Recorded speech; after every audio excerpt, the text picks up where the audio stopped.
Jackson gripped the controls of his cargo hauler, steadfast as warning lights bathed the cockpit in crimson. The ship's sensors screamed alerts he'd never heard before.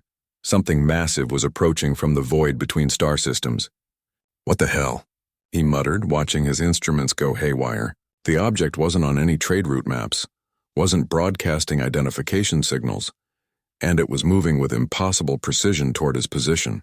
Through the viewport, Jackson saw it. A sleek vessel of unknown design, easily 3 times the size of his hauler.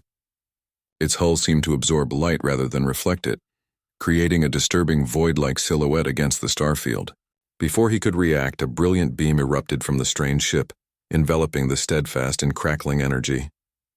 His ship lurched violently, engines dying as the mysterious vessel's tractor beam seized control.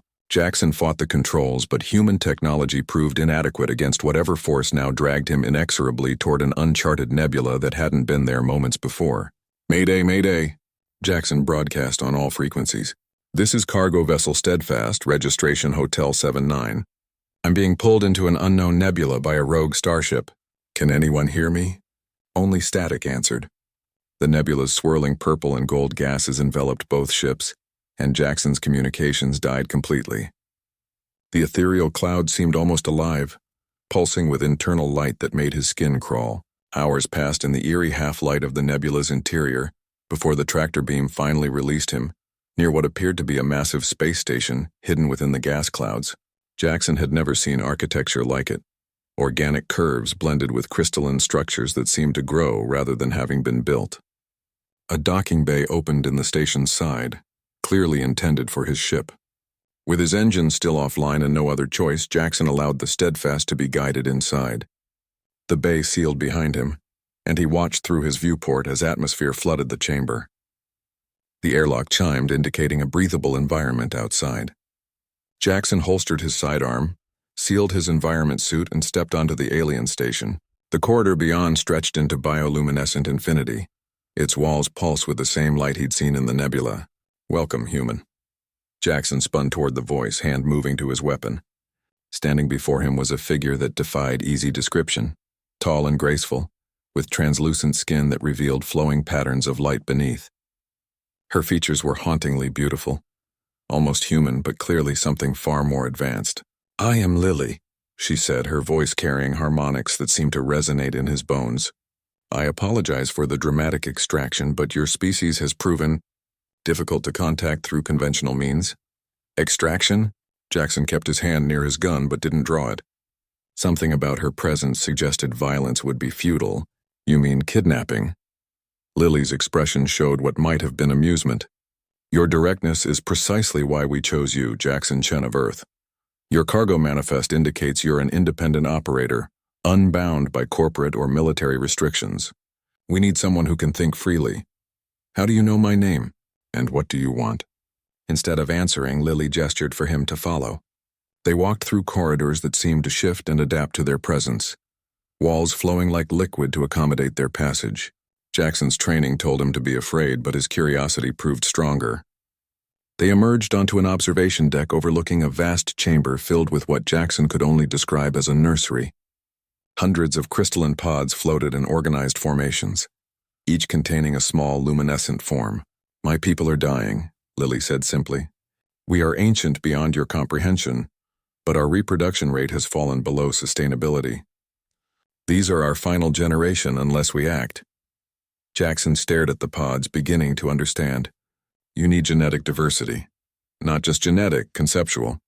Your species possesses something we have lost in our millennia of existence. The ability to adapt through conflict, to innovate under pressure, to find solutions where none should exist. You call it stubbornness. We recognize it as evolution's greatest gift." She led him to a central console where holographic displays showed star charts spanning the galaxy. Jackson recognized Earth, but also saw vast regions marked in colors that suggested some kind of threat. "The Devourers come," Lily continued. "Mechanical intelligences that consume organic matter for fuel. We have observed them across the galaxy for eons, too advanced to flee, too set in our ways to truly fight. But humans," she paused, studying him. "Humans declared war on entropy itself when you reached for the stars despite your brief lifespans. You've survived ice ages, plagues, wars, and your own worst impulses. You adapt. Jackson felt the weight of her words. You want us to fight your war. I want you to teach us how to fight it all. In return, we offer knowledge that will advance your species by millennia. Faster than light communication, matter transmutation, the secrets of consciousness transfer, everything we've learned in our billion-year existence. The offer was staggering, but Jackson's practical nature kicked in. And if I refuse?